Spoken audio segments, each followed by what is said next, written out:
Sim. Primeiro eu li o artigo do Arnold Bertrand sobre o MEI. Foi realmente interessante. Então, obrigado por me avisar. Sim. Eu só quero dizer um pouco sobre isso. Acho que há muita confusão sobre a Revolução Cultural. A Revolução Cultural foi um grande erro do ponto de vista de Mao. Mas, ao longo dos anos, eu meio que passei a entender por que ele a fez. O Ocidente tende a retratá-lo como simplesmente louco, como se ele quisesse jogar todos os intelectuais na prisão, criar caos e machucar as pessoas. Eu não acho que era isso que ele queria. Acho que, na época, é preciso entender que ele enfrentava muitos desafios. Foi quando tanto a União Soviética quanto os Estados Unidos estavam contra a China.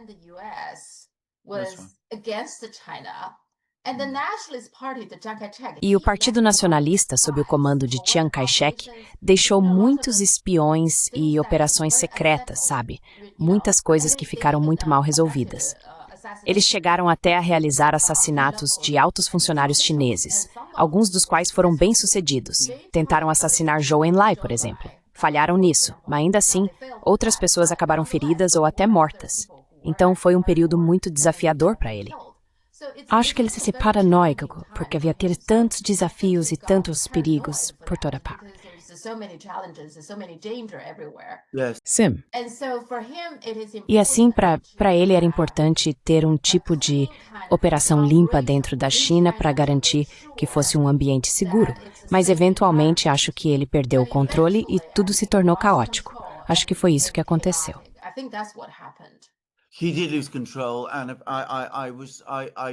Ele realmente perdeu o controle. E me contaram há muito tempo, por um jornalista ocidental muito de esquerda, que estava lá na Praça da Paz Celestial em um dos grandes comícios e era muito próximo de Mao, que ele teve a impressão de que Mao estava absolutamente, profundamente perturbado com a forma como as coisas estavam saindo do controle.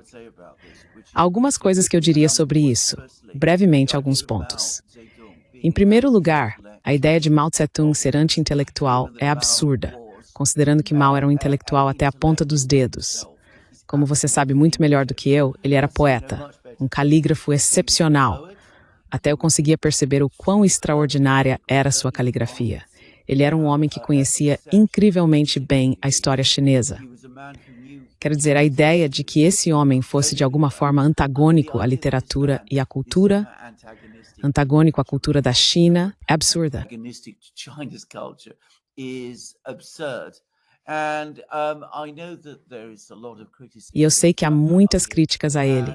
E também sei que há muitas críticas a, como era o nome dele, Kang Sheng, ou seja, lá qual fosse o nome, que também foi uma figura importante na época, e talvez essa crítica seja justificada no caso dele. Mas Kang Sheng, diga-se de passagem, também era um calígrafo extremamente talentoso. No mercado de arte de Londres, obras de caligrafia de Kang são vendidas por dezenas e dezenas de milhares de libras. Então essas pessoas não eram anti-intelectuais de forma alguma, sob nenhuma perspectiva imaginável. Quero dizer, essa é uma ideia absurda. O segundo ponto é que, obviamente, havia uma pressão imensa sobre a China e sobre o próprio Mao. E há uma coisa que acho que muitas pessoas na China não sabem, mas que é bastante comentada na Rússia, que após a queda de Nikita Khrushchev, Zhou Enlai foi a Moscou. Zhou Enlai came to Moscow. E havia expectativas, havia esperanças de que isso levaria a uma melhora nas relações entre a União Soviética e a China. Ao longo daquela reunião, o ministro da Defesa soviético, um homem chamado Marechal Malinovsky, aproximou-se de Zhou Enlai e disse a ele, e Zhou Enlai presumiu que Malinovsky falava em nome de toda a liderança soviética. Olhe, nós acabamos de derrubar o nosso próprio idiota Khrushchev. Por que vocês não fazem o mesmo com Mao? E Zhou Enlai respondeu, de forma alguma. Se você acha que é isso que eu quero, se acha que é isso que a China quer, você nos entendeu completamente errado.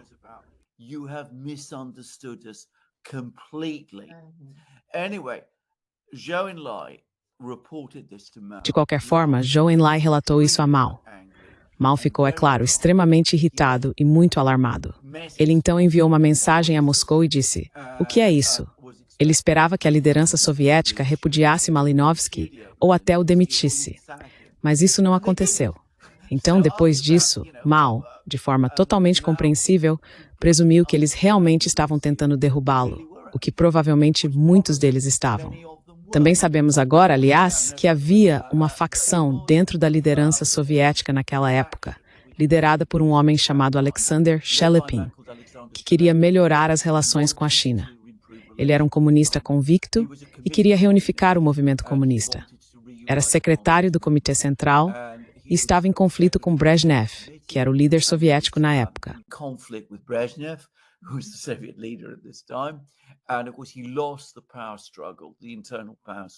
E claro, ele perdeu a disputa de poder, a disputa interna de poder, em Moscou.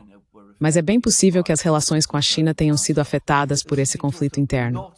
Isso tem sido muito comentado em Moscou, porque os russos, só para deixar claro, culpam a si mesmos pelo fracasso do relacionamento com a China nos anos 60. Quero dizer, é amplamente reconhecido em Moscou hoje que eles cometeram uma sucessão de erros catastróficos e que trataram a China e o próprio Mao com extremo desrespeito. E há uma visão muito difundida na Rússia atualmente de que a única razão pela qual a União Soviética entrou em colapso foi precisamente por causa da divisão no movimento comunista e pelo fato de que a União Soviética se viu nos anos 70 em confronto simultâneo com a China e os Estados Unidos.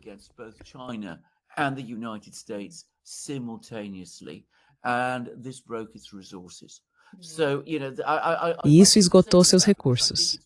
Então, sabe, eu quis dizer tudo isso porque acho que vale a pena que as pessoas na China, aquelas que acompanham nossos programas, estejam cientes dessas coisas. E um dos pontos que eu gostaria de destacar é que justamente porque há uma opinião amplamente difundida em Moscou de que, como eu disse, arruinar as relações com a China foi um erro catastrófico para a Rússia, para a União Soviética, agora existe um consenso geral de que esse é um erro que nunca deve ser cometido novamente.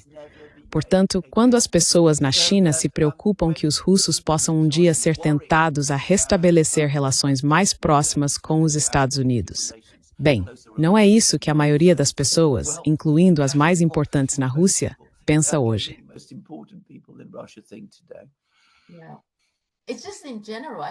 É que, em geral, quero dizer, todas essas coisas não são tão simples como o Ocidente, como a mídia ocidental as retrata. Quando retratam alguém como bom, então é bom, sabe? Alguém como mal, então é mal. Não existe nada no meio. Mas os seres humanos são complexos e muitas vezes contraditórios, certo?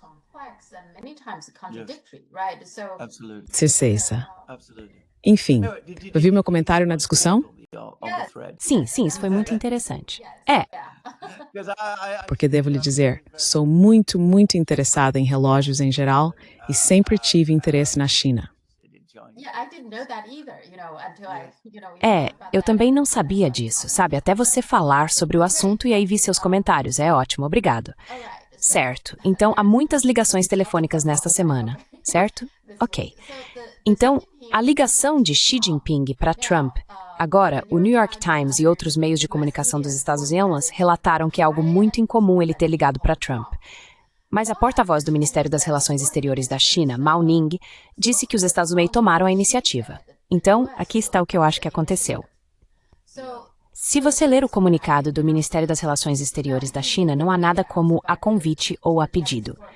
Normalmente, eles incluiriam isso se a iniciativa tivesse sido dos Estados Unidos.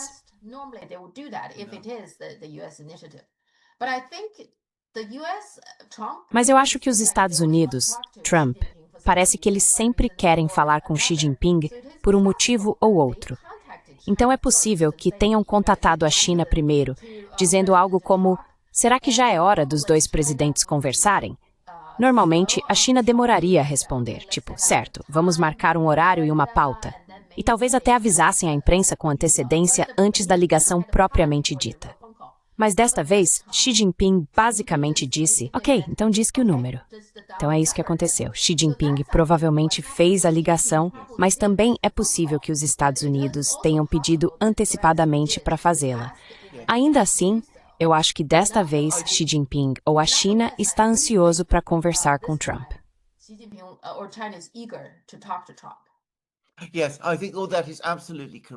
Sim, acho que tudo isso está absolutamente correto. E devo dizer mais uma coisa.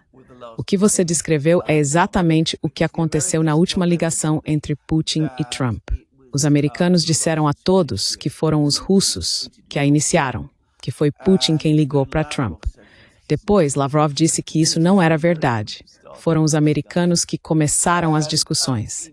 Na verdade, agora temos esses vazamentos que surgiram nos últimos dias e descobrimos que um deles é uma conversa entre Witkoff e Ushakov, o assessor de política externa de Putin, falando sobre essa futura ligação que aconteceria entre Putin e Trump. Está absolutamente claro que foram os americanos que primeiro sugeriram a ideia de fazer a ligação.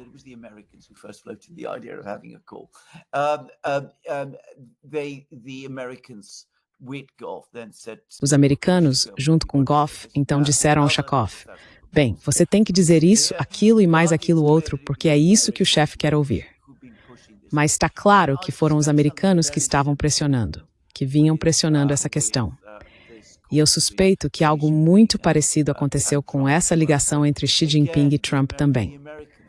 Mais uma vez, foram os americanos, ou alguém nos Estados Unidos, que primeiro lançaram a ideia e os chineses concordaram e a levaram adiante.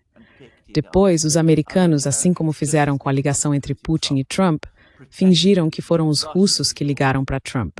Então fizeram o mesmo com os chineses, que teriam sido os chineses a ligar para Trump. Isso faz parte do ego de Trump, que quer ser a pessoa para quem ligam e não aquele que faz as ligações. E você está absolutamente certo. É ele quem quer conversar o tempo todo com todo mundo.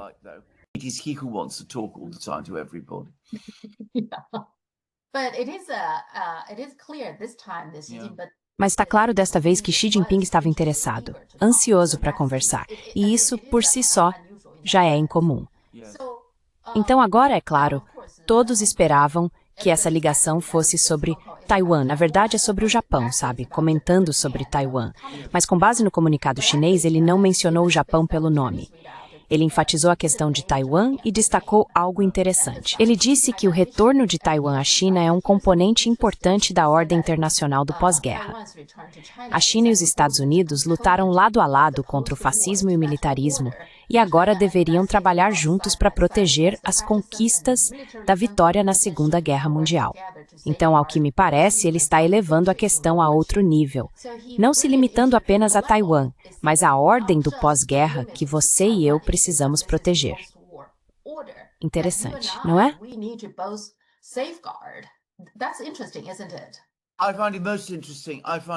Acho isso muito interessante. Acho que é a parte mais interessante de toda a conversa. E, novamente, não tenho certeza de como isso é interpretado na China. Mas do meu ponto de vista, e talvez eu esteja, extrapolando um pouco a partir da forma russa de ver as coisas aqui, porque lembre-se, eu sei muito mais sobre a Rússia do que sobre a China. Para mim parece que Xi Jinping está basicamente dizendo a Trump: olha, este país, o Japão, que você considera seu aliado, e as pessoas com as quais lutamos juntos, foram as pessoas envolvidas com o fascismo e todas essas coisas, só em rios.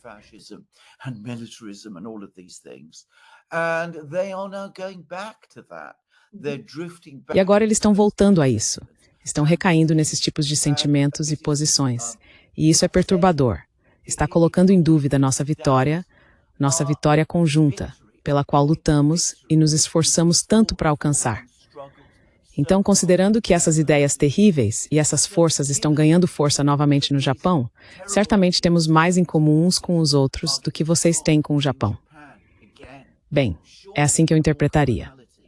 Mas, como eu disse, é assim que os russos provavelmente interpretariam comentários como esse.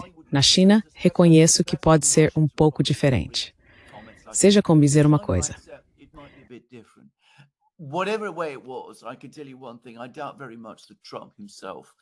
Duvido muito que o próprio Trump teria entendido qualquer mensagem oculta ali. E não sei se você viu as postagens dele no Truth Social, mas foi ridículo. Era tudo sobre agricultura, soja e esse tipo de coisa. Quero dizer, passou completamente por cima da cabeça dele. Embora as reportagens na mídia digam que ele realmente ligou para a primeira-ministra japonesa e disse para ela se acalmar e parar de falar de forma tão inflamatória a partir daquele momento. Mas duvido que ele tenha entendido a força da mensagem que Xi Jinping estava tentando transmitir.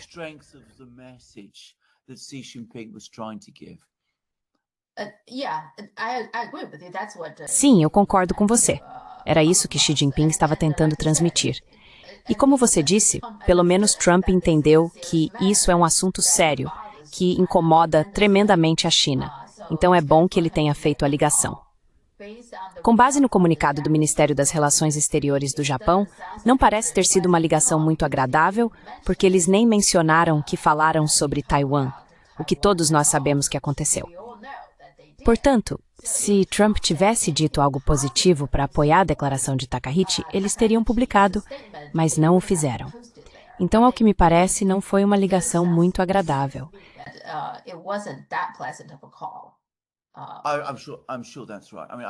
Tenho certeza de que isso está certo. Quero dizer, não acho que os Estados Unidos queiram se envolver nesse conflito. Aliás, já discuti isso extensivamente no The Duran. E o ponto que simplesmente destaquei é o seguinte: se a China tiver a impressão de que os Estados Unidos estão se alinhando ao Japão nessa questão dessa forma, efetivamente minando a vitória conjunta na Segunda Guerra Mundial, então a China começará a agir.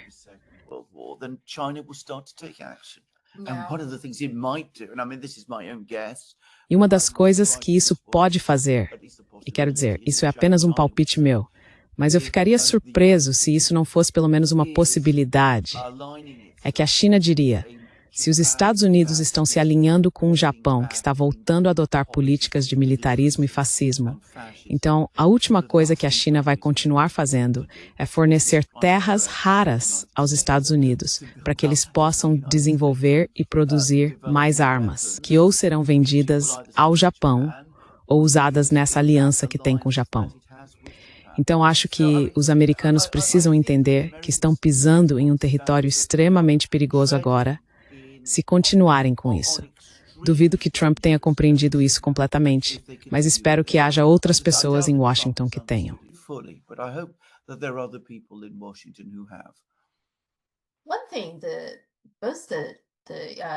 Uma coisa sobre a qual tanto os governos dos Estados Unidos quanto a mídia raramente falam são os documentos legais relevantes por trás de todos esses argumentos. Eles pensam, certo, a China quer se unificar com Taiwan porque a China é uma agressora, porque a China quer se expandir. Acho que eles perdem completamente o ponto. Existem, é claro, os laços históricos e culturais e tudo mais, mas também há, quando Xi Jinping fala sobre a ordem mundial do pós-guerra, uma referência a coisas como a Declaração do Cairo. Na Declaração do Cairo, que foi assinada pelos Estados Unidos, pelo Reino Unido e pela China, eles deixaram isso muito claro.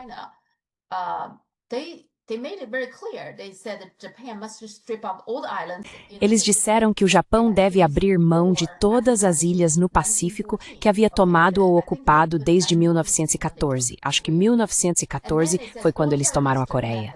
E então diz que todos os territórios que o Japão havia tomado da China, Manchúria, Formosa, Taiwan, devem ser devolvidos à China. Então veja, Taiwan é até mencionado especificamente. Não diz que Taiwan pode ser um país independente, diz que deve ser devolvido. E considerando o quanto a China sacrificou lutando contra os japoneses, se você não devolver Taiwan à China, é quase como se a vitória não estivesse completa. Não é uma vitória plena, porque está claramente escrito que é preciso devolver Taiwan à China, certo?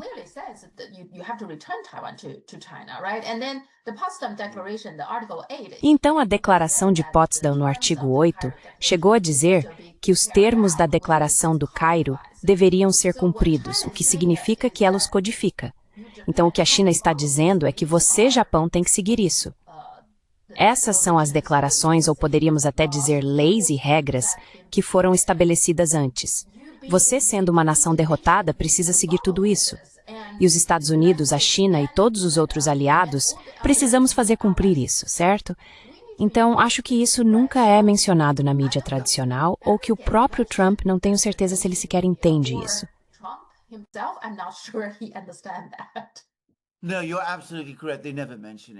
Não, você está absolutamente certo. Eles nunca mencionam isso.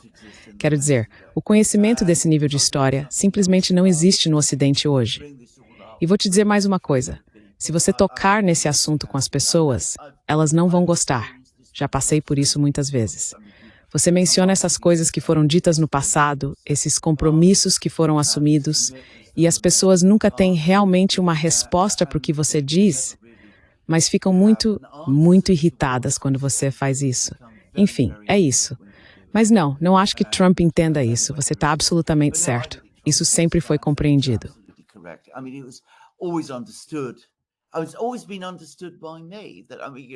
Sempre entendi que, quero dizer, você sabe, esperava-se que o Japão devolvesse os ganhos de suas agressões, suas muitas agressões.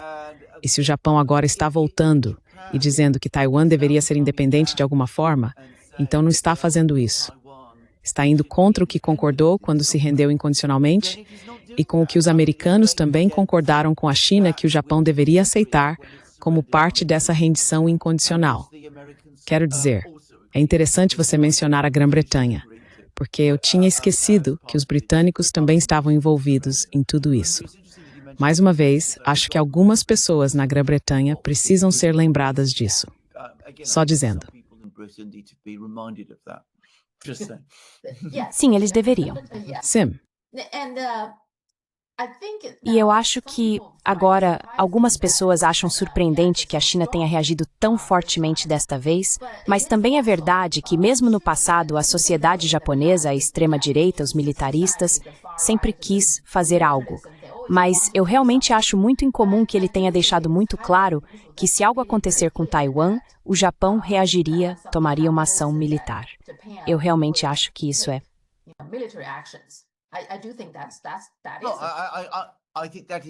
Acho que isso é sem precedentes. Não acho que o Japão jamais tenha dito algo assim.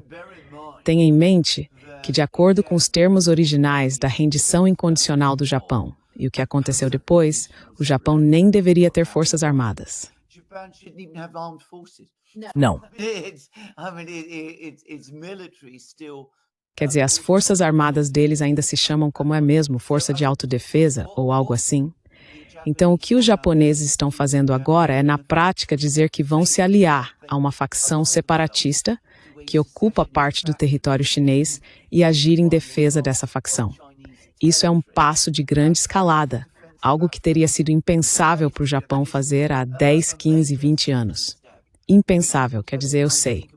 E eu costumava trabalhar com empresas japonesas, como você sabe.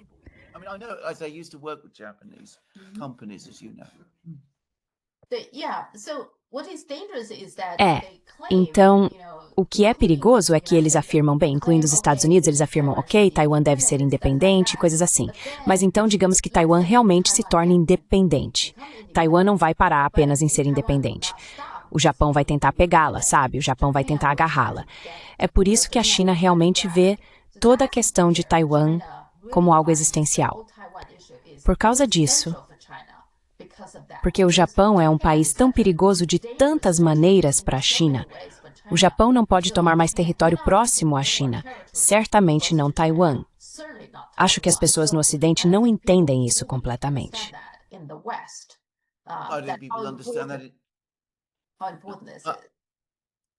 Acho que algumas pessoas no Japão precisam entender isso também. Quero dizer, para o Japão, de todos os países, se envolver nessa situação com Taiwan é algo tão imprudente, tão equivocado e tão perigoso, aliás, para o próprio Japão. Agora, você diz que é uma questão existencial para a China. É ainda mais existencial para o Japão, dada a enorme disparidade de poder que existe hoje entre a China e o Japão. É realmente, verdadeiramente chocante que um líder japonês possa estar pensando dessa forma. Quero dizer, um líder japonês sábio, alguém que tem os interesses do Japão e do povo japonês como sua principal prioridade, saberia que essa é uma questão da qual o Japão deveria absolutamente se manter afastado. Como isso não pode ser óbvio? E mais uma vez, houve um tempo em que me lembro de que isso era plenamente compreendido no Japão. Algo muito, muito ruim está acontecendo no Japão. Aliás, o fato que tudo isso está sendo perdido e esquecido hoje.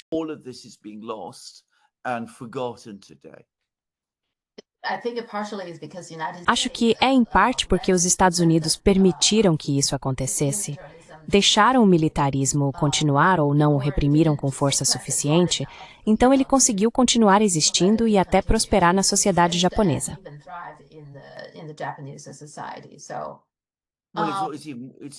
É ainda pior do que isso, porque o que os americanos têm feito, e novamente é preciso ler todas as suas diversas revistas terríveis que tratam de questões militares e de política externa, é muito revelador. Os americanos estão bem cientes de que o equilíbrio militar na região Ásia-Pacífico está se voltando contra eles. As forças militares da China estão crescendo em poder, e elas só estão crescendo em poder por causa das ações que os próprios americanos tomaram. Então eles têm agitado e pressionado o Japão para adotar uma postura mais dura contra a China. E houve artigos abertos que eu vi na mídia americana dizendo que é necessário envolver a frota japonesa na defesa de Taiwan.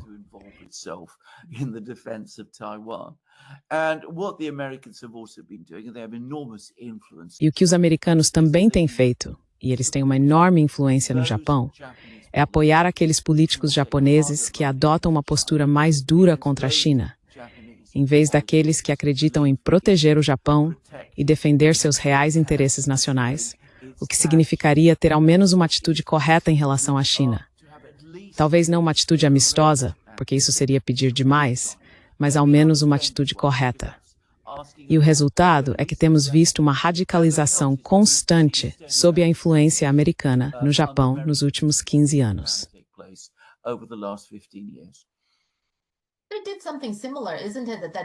Eles fizeram algo parecido, não foi? Eles deixaram as forças neonazistas dentro da Ucrânia prosperarem também.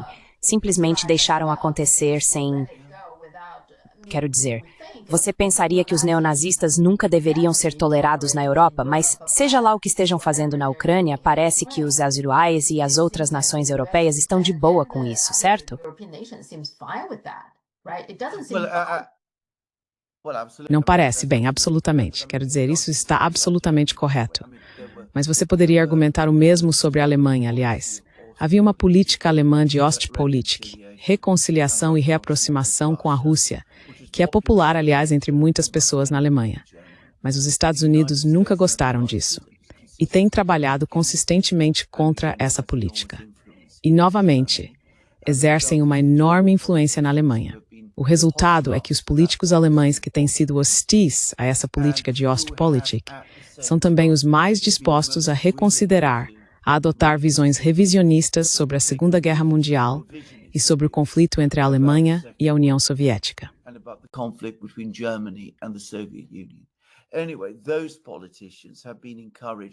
De qualquer forma, esses políticos foram incentivados pelos Estados Unidos a se fortalecerem e prosperarem. Então, é exatamente a mesma tendência. Mas, obviamente, estamos falando do Japão agora. E sim, há semelhanças e paralelos.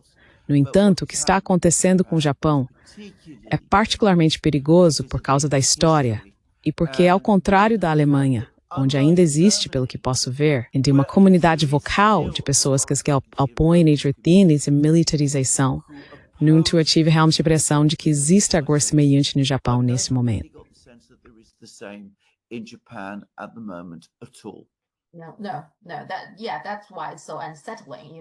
Não. É por isso que isso é tão perturbador para a China. Então, a outra coisa que a China fez foi que o embaixador chinês nas Nações Unidas enviou uma carta a todos os 193 membros e, claro, ao secretário-geral Antônio Guterres. A carta enfatiza, na verdade, chama a atenção das pessoas para o artigo 53 da Carta da ONU, que diz que organizações regionais têm permissão para tomar medidas de execução contra um Estado inimigo sem autorização prévia do Conselho de Segurança. E define um Estado inimigo como qualquer Estado que tenha sido inimigo de um signatário da Carta da ONU durante a Segunda Guerra Mundial, o que significa Japão, Alemanha e Itália, certo?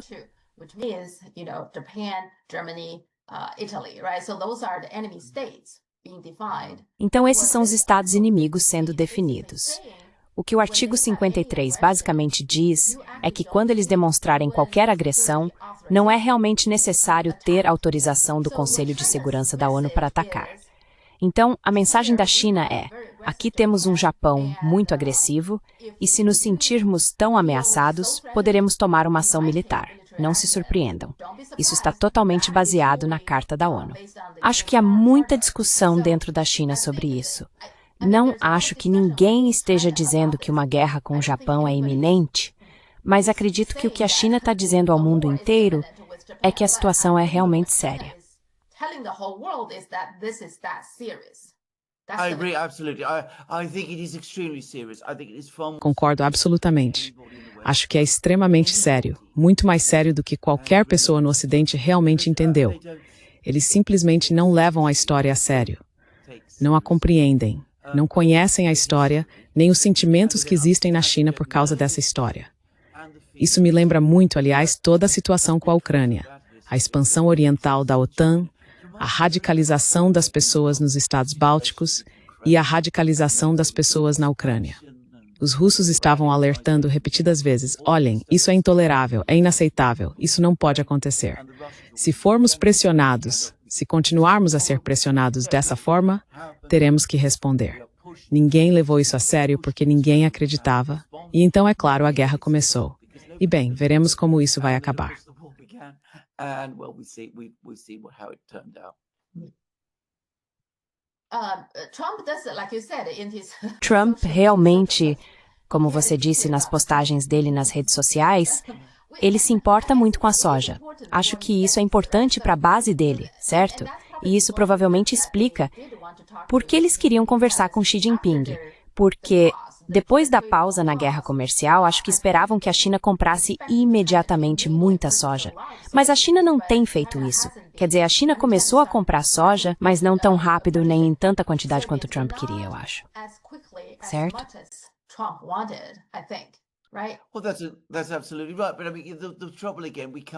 Bem, isso está absolutamente certo. Mas o problema, novamente, é que voltamos aos Estados Unidos, porque eles estão tratando a China, como a J.P. Taylor disse certa vez sobre a Rússia, como uma torneira que podem abrir e fechar quando quiserem. Eles querem fazer o mesmo com a China. Querem que a China vá e compre mais soja. Mas, ao mesmo tempo, não estão dispostos a fazer coisas sérias com a China que possam, você sabe, responder às preocupações chinesas, como iniciar negociações comerciais sérias em lista desse tipo.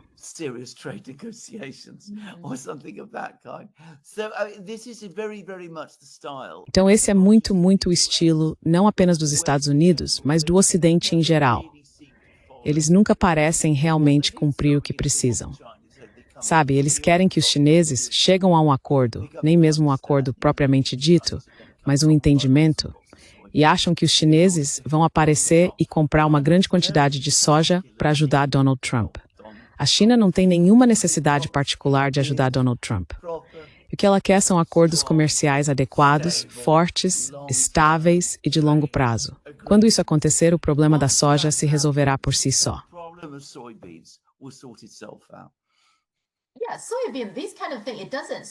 É soja, esse tipo de coisa. A soja não surge do dia para a noite, certo? Leva muito planejamento. E você não pode se dar ao luxo de o Trump mudar de ideia de um dia para o outro. Então, para ter um comércio de soja estável, é preciso algum tipo de garantia, de certa forma, certo? Caso contrário, por que a China ou qualquer outro país se comprometeria com alguma coisa, não é? Então...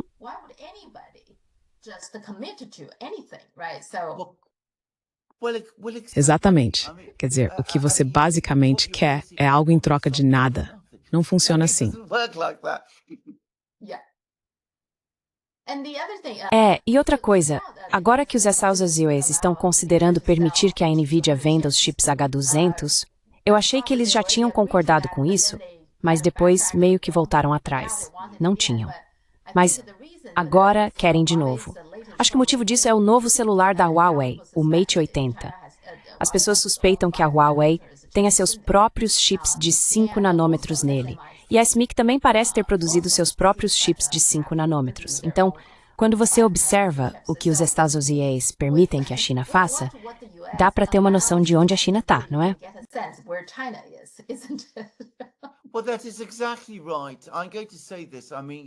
Bem, isso está exatamente certo. Vou dizer o seguinte, você sabe, sobre litografia ultravioleta extrema e tudo mais, a China terá uma dessas máquinas dentro de um ano. É o que eu acredito. Quero dizer, talvez já tenha uma. Nós realmente não sabemos.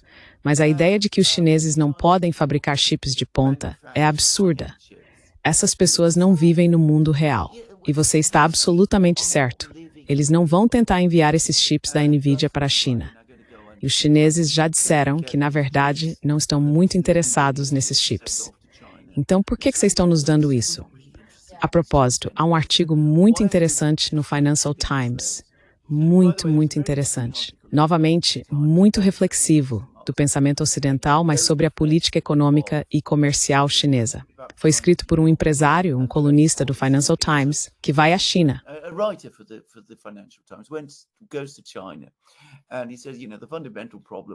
E ele diz, sabe, o problema fundamental de comercializar com a China é que os chineses fazem tudo melhor e mais barato do que nós. Então, isso é de alguma forma errado e absolutamente extremamente injusto. O que a China precisa fazer em seu próprio interesse é concordar em comprar mais das nossas coisas, porque caso contrário não podemos mais realmente comercializar com a China de forma justa. Então, basicamente, o que ele está dizendo é que a China, em seu próprio interesse, deve comprar coisas piores e mais caras do Ocidente, em vez de produzi-las de forma mais barata, eficiente e melhor para si mesma. Lembro-me de ter lido esse artigo e pensado comigo mesmo, em que planeta esse homem vive? Quero dizer, é completamente absurdo. Mas essa é a história. Sabe, a China faz chips melhores do que os projetados pela NVIDIA. Então fazemos os chineses comprarem chips da NVIDIA em vez dos chips chineses melhores deles. Bem,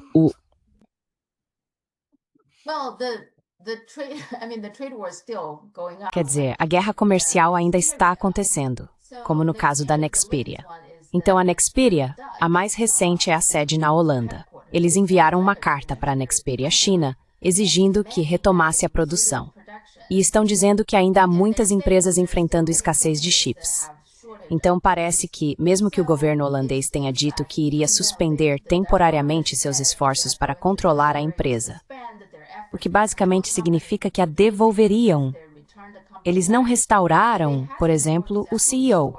Então, será que eles estão apenas tentando empurrar com a barriga, mesmo tendo dito que iriam devolver? Porque, na verdade, eles não estão devolvendo. Certo?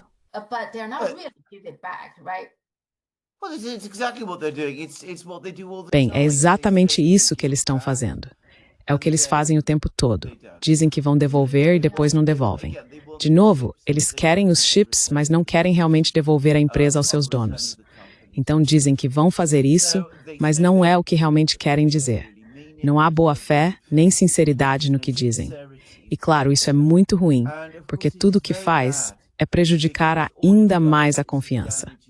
Então os chineses vão pensar, e por que diabos deveríamos perder nosso tempo conversando com essas pessoas, quando falam uma coisa de um lado da boca, mas o que o outro lado está dizendo, ou o que realmente estão pensando, é algo completamente diferente. Sim, e a China levou essa questão à União Europeia. Parece que ignorou completamente o governo holandês, pelo que parece. Então veremos. Mas realmente parece... Eu não gosto disso. O que eu acho que vai realmente acontecer, acho que vai ser muito interessante, porque eu vi o que o Ministério do Comércio da China fez há algumas semanas. Eles disseram, olhem, qualquer um que esteja com falta de chips deve entrar em contato conosco. Esqueçam o governo holandês, esqueçam a administração da Nexperia na Holanda, esqueçam a UE, falem conosco. E eu acho que discretamente, provavelmente muitas empresas estão fazendo isso. Em outras palavras, você elimine essas instituições. E o ITH. A maneira como a Holanda está agindo agora parece meio autodestrutiva. Eu não entendo muito bem. É a mesma coisa com a ASML. Outra coisa que aconteceu é que a ASML vendeu muitas máquinas de litografia para a China, mas agora parou de fazer a manutenção dessas máquinas, incluindo o fornecimento de peças de reposição. É mesmo? Sim. E agora a China exigiu que a ASML recomprasse todas aquelas máquinas de litografia. porque se elas estiverem quebradas, não dá para usá-las. O que eles estão dizendo é que isso é uma violação de contrato. O contrato sempre estabelece que há obrigações de manutenção dessas máquinas. Mas eles pararam de fazer isso. Acho que foi porque os Estados Unidos pediram ou por algum outro motivo simplesmente pararam. Então a China disse: vocês têm que comprá-las de volta. E se não fizerem isso, a China vai deixar de reconhecer todas as patentes. Há muitas peças espalhadas por aí e eles vão fazer engenharia reversa ou algo assim. Então esse é mais um ponto de atrito nessa disputa com os Países Baixos.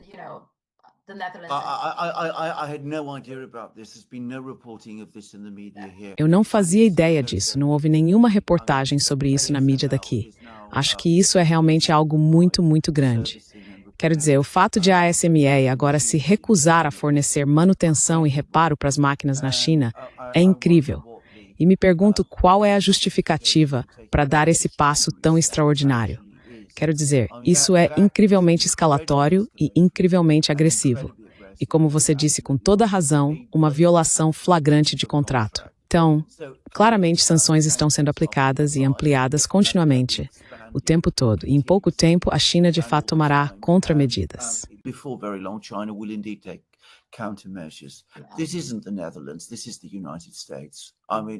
Isso não é a Holanda. Isto são os Estados Unidos. Quero dizer, você sabe, Trump se reúne com Xi, eles fazem um tipo de acordo, prometem fazer várias coisas. Eles voltaram atrás em algumas das coisas que tinham feito, mas agora você vê que voltaram e estão fazendo outras. Aliás, você se lembra que falamos sobre aquele artigo da Rand Corporation que foi publicado há cerca de 2 semanas, dizendo que os Estados-Unidos deveriam, em vez de serem um adversário da China, tentar ter melhores relações com ela. Esse artigo foi retirado do ar.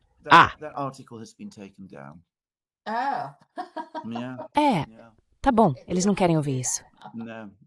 Não. Obviamente, algumas pessoas ficaram muito insatisfeitas com isso. E a linha dura é a mesma de novo. Você nem pode falar sobre isso. É realmente incrível. Sim, claro, absolutamente. Mas o que está acontecendo com a ASML é ainda mais incrível, na verdade. E sinceramente espero que cheguemos a uma situação em que a China simplesmente desmonte essas máquinas e as reproduza por engenharia reversa, porque ela pode. Sim. Quer dizer, a ideia de que a China não consegue fazer espelhos vermelhos, todo mundo sempre fala sobre espelhos. Só a Carl Zeiss, na Alemanha, supostamente tem as habilidades para fazer espelhos realmente bons. Ainda acham que os chineses são camponeses, vivendo no século XIII, capazes de imitar, mas não de criar. E claro, dizem que a China não consegue reproduzir as coisas de alta tecnologia que nós no Ocidente conseguimos fazer. Quer dizer, como você mesmo disse, o racismo aqui é fora de série, na verdade. Mas essa negação de manutenção das máquinas da ASML é um movimento incrivelmente agressivo. E, de novo, é impressionante que ninguém na mídia tenha mencionado isso. Aliás, quando isso começou?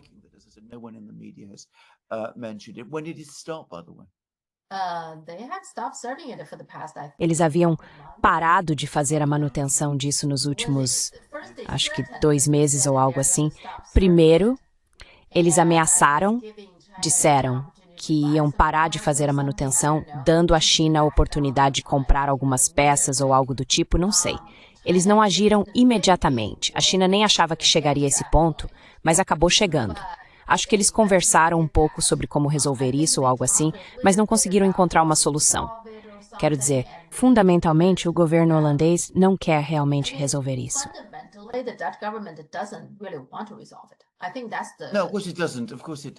Acho que isso é não. É claro que não. É claro que não. Aliás, qualquer pessoa que saiba algo sobre a Holanda, quer dizer, eu conheço muito bem a Holanda, já estive lá, costumava ir quando era estudante. Nada disso me surpreende nem um pouco. A Holanda é uma pequena Inglaterra, e muitas das atitudes que você encontra na Inglaterra se reproduzem na Holanda. Lembre-se, a Holanda foi uma grande potência colonial. E muito dessa mentalidade nunca desapareceu. Mesmo sendo paciente. É um país pequeno. É um país pequeno que depende de suas exportações de máquinas de precisão. Quero dizer, é um grande produtor de máquinas de precisão, ferramentas mecânicas e coisas desse tipo. Para os Países Baixos, colocarem tudo isso em risco é muito, muito perigoso para o seu próprio futuro econômico de longo prazo. Mas os holandeses são muito, muito pró-americanos. Intensamente pró-americanos, eu sempre me lembro. Eles são quase por definição e no tipo de pessoas que agiriam assim.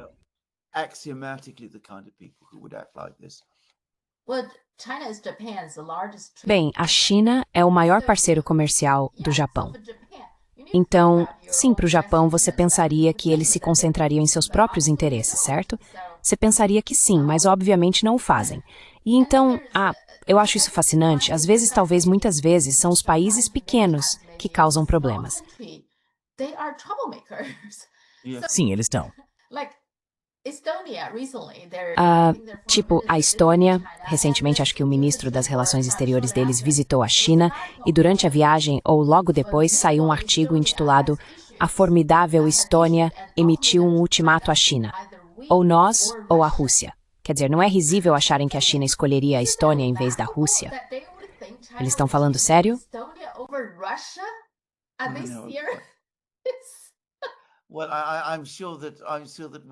Bem, tenho certeza de que Wang Yi, Xi Jinping e Li Jian estão tremendo nas bases depois de receberem esse ultimato da Estônia.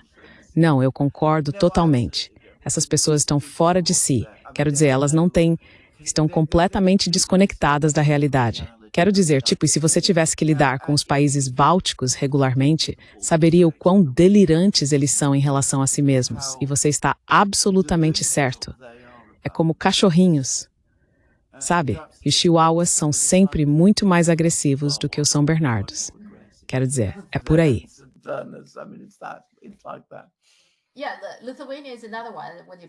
Sim, a Lituânia é outro exemplo quando se fala dos países bálticos, certo? A Lituânia, lembra? Irritou a China ao permitir que Taiwan mudasse o nome de seu escritório de Escritório de Taipei para Escritório de Taiwan, ou algo assim. Uma questão menor que realmente não significa muito, mas que incomodou a China. E agora, acho que o governo lituano, talvez haja um novo, repensou a situação. Eles realmente querem melhorar o relacionamento com a China, mas que em vez de corrigirem o erro, o que seria simples, bastaria pedir para o escritório voltar ao nome anterior, não o fazem. Eles ainda enviaram uma proposta, acho que no início deste ano, dizendo algo como, esta é a nossa proposta e vocês precisam levá-la a sério ou algo nesse sentido, e a China nem respondeu, nem se deu ao trabalho. E agora eles ficaram muito irritados. Então agora tem um acompanhamento quase como um ultimato também, assim como a Estônia. É incrível. É incrível, é. Na China, as pessoas os chamam de os três bálticos, ou às vezes de os três idiotas bálticos.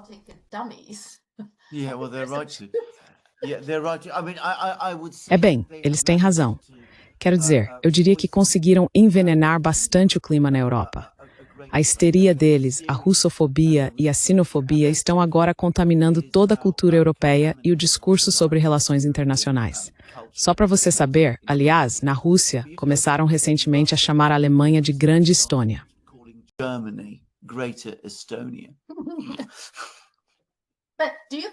Mas você acha que esses países pequenos, incluindo os holandeses, quero dizer, todos esses pequenos países europeus, agem assim porque fazem parte da OTAN e da UE?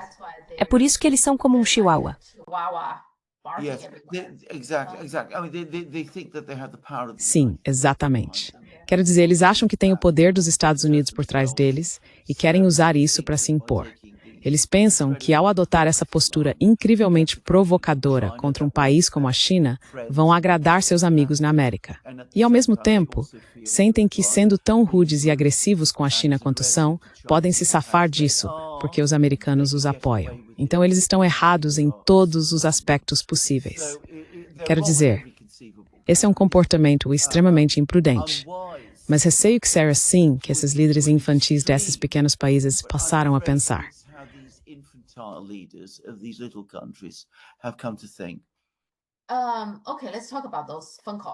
Certo, vamos falar sobre essas ligações telefônicas, porque, como eu disse, são muitas. as ligações entre Vikov e Vyshkov, certo? E também há uma ligação entre Vyshkov e o russo. Acho que é o Dmitriev. Dmitriev, ele é o assessor econômico, certo? Isso mesmo. Então, o que você acha dessas ligações? São vazamentos, certo? Elas foram vazadas. É isso que eram. Bem, o conteúdo das ligações telefônicas em si é completamente desinteressante e totalmente inócuo. Quero dizer, não há nada ali que eu consideraria francamente minimamente preocupante. Eu faria uma observação. O próprio Ushakov tem formação como diplomata. Ele foi um diplomata russo muito experiente, ex-embaixador em Washington, o que mostra o quão alto era seu cargo. Nem Vikov, nem Dmitriev têm qualquer tipo de formação diplomática, então seria de se esperar que falassem de maneira mais solta do que diplomatas profissionais. Mas mesmo levando isso em conta, realmente não há nada aqui que devesse causar constrangimento ou problema a ninguém. Há duas coisas a dizer sobre isso. Primeiro, é claro que há vigilância acontecendo. Quero dizer, os Estados Unidos estão ouvindo essas conversas.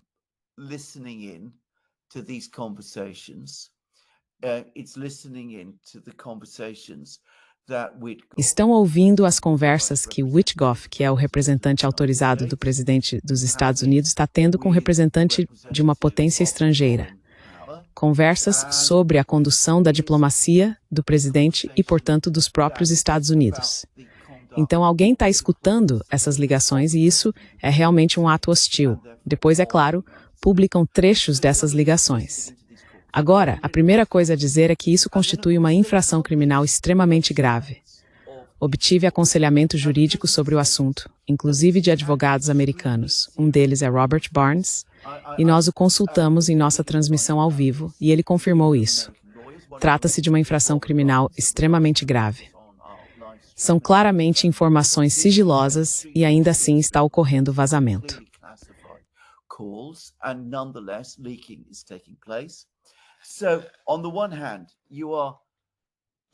Então, por um lado, você está conduzindo vigilância sobre os funcionários do presidente e, por outro, está vazando o conteúdo de ligações telefônicas diplomáticas. Quero dizer, isso é o pior que pode acontecer. Isso mostra que há uma grande disputa de poder em andamento em Washington. E me faz lembrar, devo dizer, dos primeiros meses do escândalo da Russiagate, quando novamente recebíamos inúmeros vazamentos, incluindo vazamentos de conversas telefônicas. E uma delas entre Michael Flynn e o embaixador russo na época, Sergei Kislyak. Claramente uma ligação classificada e ainda assim, como eu disse, seu conteúdo foi vazado. Tudo para impulsionar, você sabe, disputas de poder que desestabilizam a tentativa do presidente de conduzir a política externa.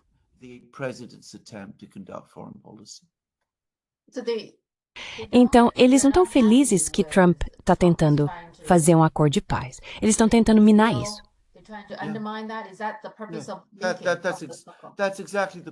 Esse é exatamente o propósito disso.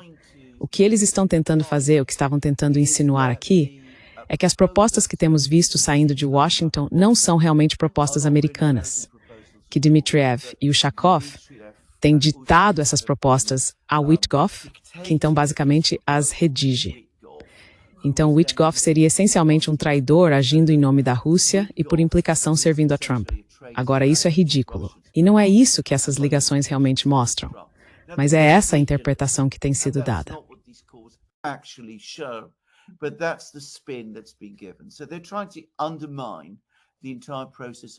Então, eles estão tentando minar todo o processo de negociações que está em andamento. Em relação às negociações, havia os 28 pontos e depois os 19 pontos. Então, onde estamos agora? Onde, de fato, porque, os russos estão muito céticos em relação a todo esse processo. Putin deu uma coletiva de imprensa muito forte ontem. Aliás, ele deve se encontrar com Wang Yi, está a caminho de Moscou, exatamente. Então, sabe, os russos vão conversar tanto com seus amigos quanto com seus inimigos, se posso colocar dessa forma. Mas o que os russos disseram é que chegaram a um entendimento com Trump no Alasca.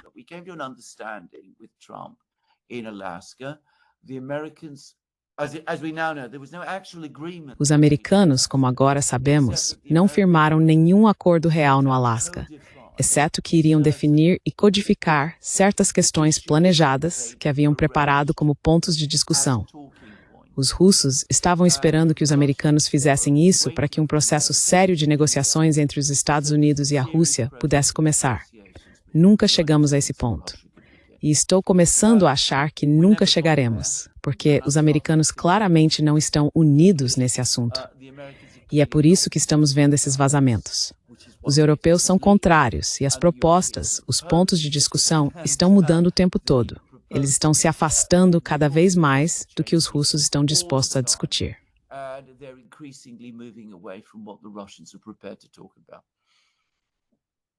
Então, o que aconteceu depois? Bem, o que acontece agora? Vai haver uma reunião. Witkoff virá a Moscou na próxima semana. Veremos se algo pode ser improvisado. Mas se não for, tudo vai desmoronar. Todo mundo pode ver que o exército russo agora está avançando rapidamente na Ucrânia e que a Ucrânia está perdendo a guerra. Todo mundo, exceto os ucranianos e seus amigos europeus, eu diria. Então as negociações vão fracassar. E dada a situação na Ucrânia, haverá uma enorme pressão em Washington e da Europa por uma nova escalada contra a Rússia, mais sanções, mísseis, esse tipo de coisa. Todas as coisas que já fracassaram, mas eles tentarão fazer de novo. Isso, ao que me parece, é o desdobramento mais provável aqui.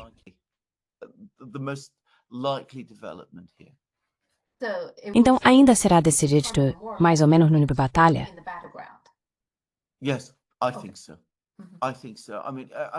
Sim, eu acho que sim.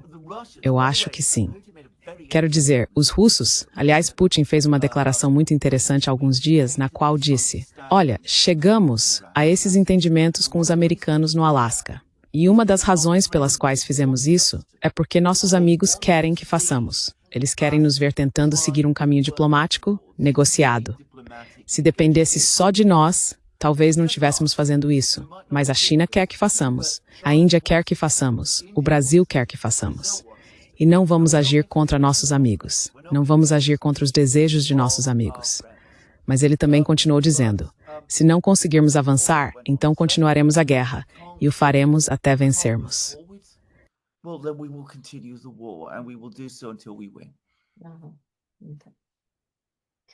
Certo, o Oriente Médio. Agora, o MBS visitou recentemente a Casa Branca, certo? Então, novamente, vamos falar sobre os Acordos de Abraão. O que exatamente os Acordos de Abraão fazem?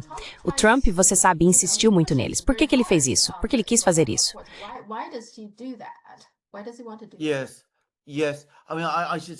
Sim, sim. Quero dizer, antes de tudo, que todo o aparato externo e a pompa em torno dessa visita, aparentemente esconderam o fato de que a própria visita não correu muito bem. Aparentemente, o MBS não foi receptivo, não apenas em relação aos Acordos de Abraão, mas também a muitas outras coisas que os americanos queriam que ele fizesse. Inclusive no que diz respeito aos preços do petróleo. Só para mencionar isso, Minas, os Acordos de Abraão foram basicamente uma série de acordos negociados durante o primeiro mandato de Trump, pelos quais certos árabes do Golfo estabeleceram relações diplomáticas com Israel.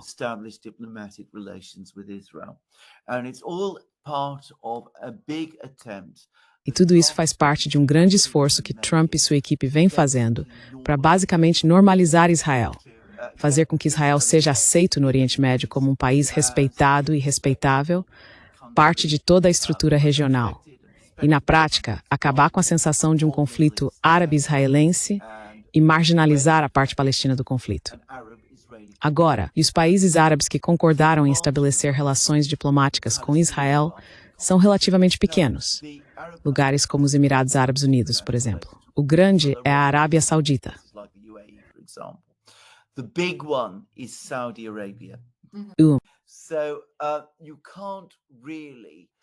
Então, não se pode realmente dizer que o processo de normalização do status de Israel no Oriente Médio foi totalmente alcançado até que a Arábia Saudita estabeleça relações diplomáticas com Israel.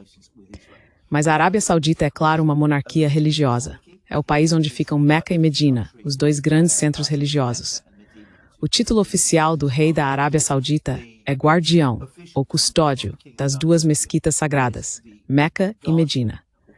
O que MBS disse a Trump foi: não podemos fazer isso. O sentimento na Arábia Saudita é forte demais contra essa ação. Precisamos ver primeiro algum movimento real em direção ao estabelecimento de um Estado palestino. A menos que isso aconteça, não podemos dar o passo que você quer que demos. E os americanos, ao que parece, ficaram muito desapontados.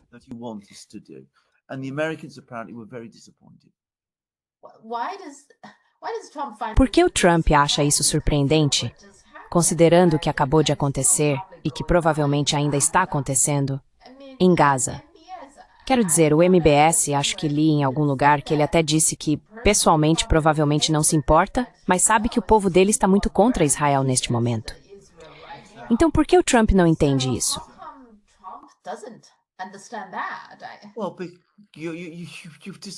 Bem, você já discutiu isso muitas vezes. Quero dizer, o racismo americano, no fim das contas, eles não levam os palestinos muito a sério. Eles não levam os sentimentos dos árabes muito a sério. Imaginam que todos podem ser intimidados ou comprados para fazer o que os Estados Unidos querem. Isso convém aos Estados Unidos, ou pelo menos a esse grupo específico de pessoas que está liderando o país, conseguir que os Estados Árabes mantenham boas relações com Israel. Então, na time para adresses pais para que faça isso, e benit fagsgerben spide necessizem ferry retas color pres. Bem, vai me que de esse spirit.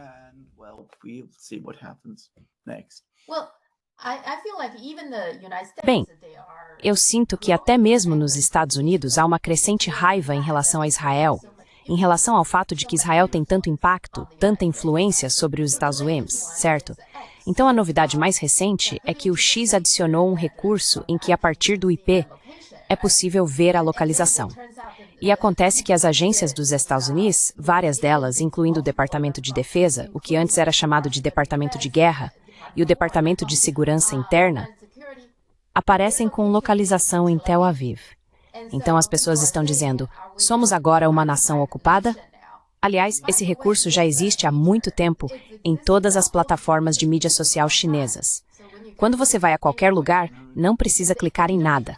Na China, em todas as redes sociais, ao lado do seu nome ou nome de conta, há um pequeno marcador de localização. Então parece que Elon Musk acha que isso é uma boa ideia. Elon Musk sabe esta economia, isso.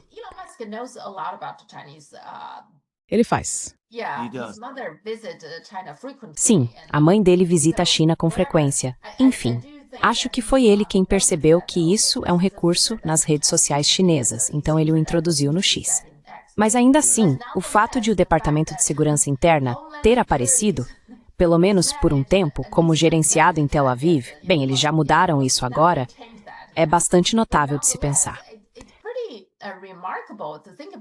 Sim. Que eles estão administrando... Bem, você sabe que Israel está administrando a segurança interna.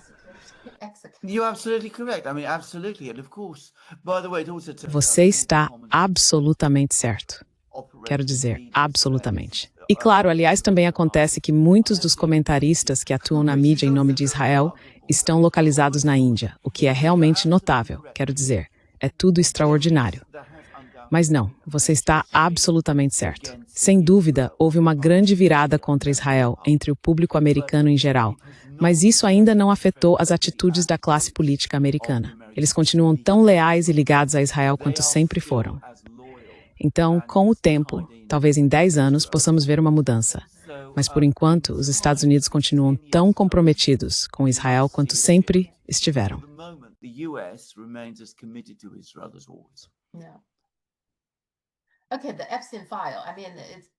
Certo, o caso Epstein. Quero dizer, é o interminável caso Epstein. Então, o FBI, há vários relatos de que eles estariam supostamente tentando, de forma frenética, ocultar nomes no arquivo Epstein. Minha pergunta é, você acha que o Trump realmente vai ocultar todos os republicanos e deixar apenas os democratas? Isso não seria óbvio demais?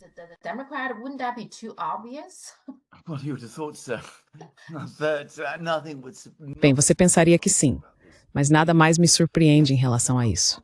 Os arquivos de Epstein vão ser um problema persistente, um problema que vai apodrecer nos Estados Unidos por muitos e muitos anos. Então a classe política está profundamente envergonhada com esse caso. O problema é que a classe trabalhadora americana está muito irritada com isso. E assim temos uma força imparável contra um obstáculo inamovível. Vai ser uma batalha enorme. O que vai acontecer, na minha opinião, é que cada vez mais desses arquivos serão discretamente destruídos.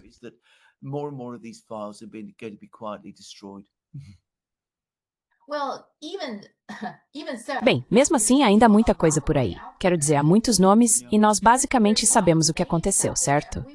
É só que não existe um relato oficial nem responsabilização. Ok, então acho que esse é o maior problema. Nós sabemos o que eles fizeram, mas nada acontece com essas pessoas. Sim, eu concordo. Tem uma pergunta aqui. Lembra quando o Obama estava concorrendo? Ele fez muitas promessas e, no momento em que assumiu o cargo, acabou se tornando como todos os outros. Sabe, apenas mais um político. Mesmo que durante a campanha, ele parecesse tão diferente. E foi a mesma coisa com o Trump. O Trump também fez muitas promessas, como drenar o pântano, e agora ele deu uma reviravolta completa em uma questão tão importante para muita gente: divulgar o arquivo Epstein e ser honesto sobre isso. Você acha que pessoas como Obama e Trump, quando estavam em campanha, enganavam intencionalmente os eleitores? Ou eles eram sinceros na época, realmente queriam fazer algo, incluindo reformas sérias, mas quando chegaram ao poder, perceberam rapidamente que o trabalho era difícil demais, havia muita resistência e acabaram se rendendo ao sistema existente?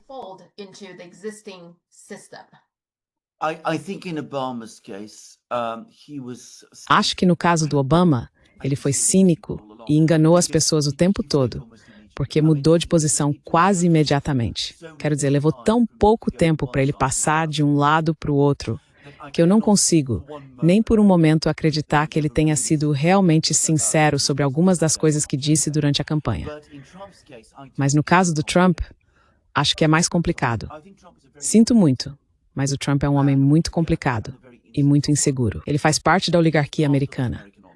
É um bilionário, por herança, aliás, mas também por causa de seus contatos empresariais e tudo mais. Ele é membro da classe dominante americana. Tem todas essas conexões e amigos dentro da comunidade de doadores. Ao mesmo tempo, ele estava de fora.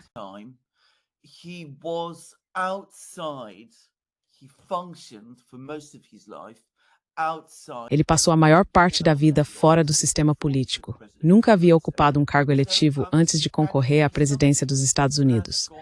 Então é alguém que saiu por aí e conversou com pessoas em todo o país. Ele faz campanha e continua fazendo isso. Acho que ele é dividido.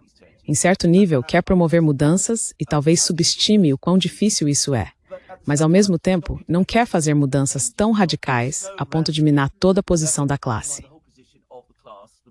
A classe dominante a qual ele próprio pertence. Então existe essa tensão dentro de Trump. Mas a cada mês que passa, é o Trump da classe dominante que vai prevalecer sobre o Trump mais democrático, se posso colocar dessa forma.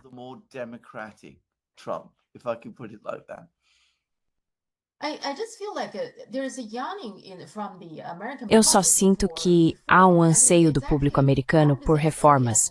Quero dizer, na verdade, eu diria que isso vem desde a época em que Bill Clinton estava concorrendo, certo?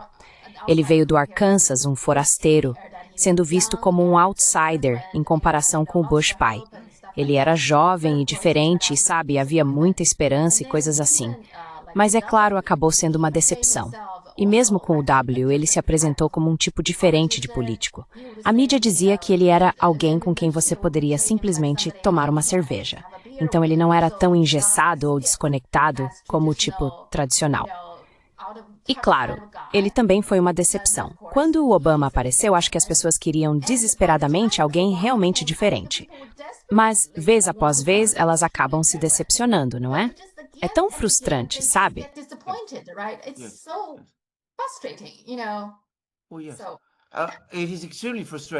Bem, sim, é extremamente frustrante. Quero dizer, isso revela algo sobre a verdadeira natureza da política nos Estados Unidos. Você sabe o que diz a Constituição? nós, o povo dos Estados Unidos, a fim de formar uma união mais perfeita. Isso implica que é o povo quem detém o poder nos Estados Unidos. Mas vemos que a realidade é bem diferente, e isso é frustrante. Está criando um grau de dissonância e disfunção, porque, por um lado, os Estados Unidos promovem, tanto para o mundo quanto para si mesmos, essa imagem de serem uma democracia, exceto que não são. E países que são tão dissonantes, tão discordantes, tornam-se disfuncionais e, eventualmente, acabam entrando em colapso. Become dysfunctional and eventually they do break down. E existe uma teoria. O New York Times publicou uma série em 5 partes sobre a China. Achei que faria uma análise realmente profunda ou algo do tipo, mas, novamente, foi uma decepção. Enquanto eu lia, parecia que eles não entendiam muito bem a China. Eles ainda diziam que foi um erro presumir que, uma vez que a China introduzisse uma economia de mercado, elementos capitalistas, ela se tornaria mais parecida com o Ocidente. Mas acontece que não é o caso. E eles não liquidizaram com isso, porque ele fez democracia ao democracia internacional. Tem esses problemas.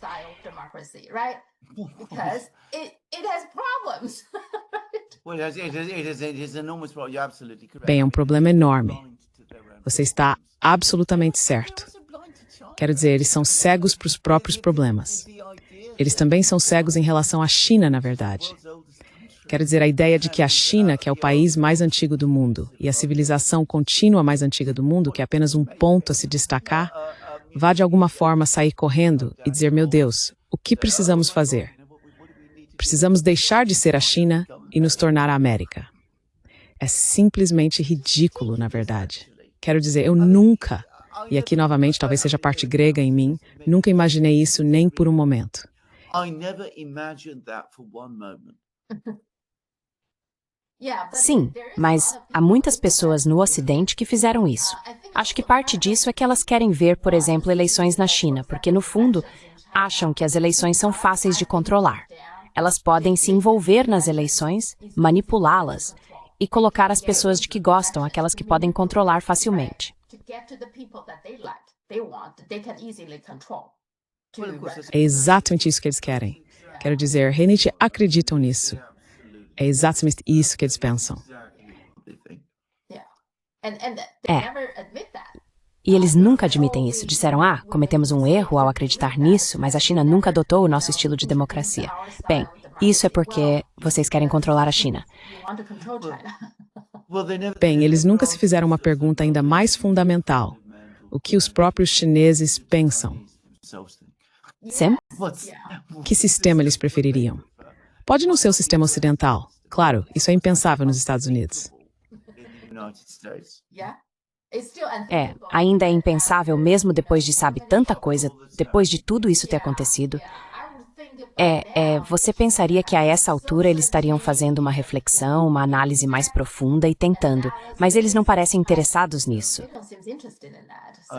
Não, é claro que não. É claro que não. A América fazendo autoanálise, impossível. Certo, tudo bem. Vamos conversar de novo na próxima quarta-feira. Quarta-feira, estou aqui, está tudo bem? Podemos conversar então? Obrigado. Muito obrigado, Sofia. Tchau. Yeah, bye.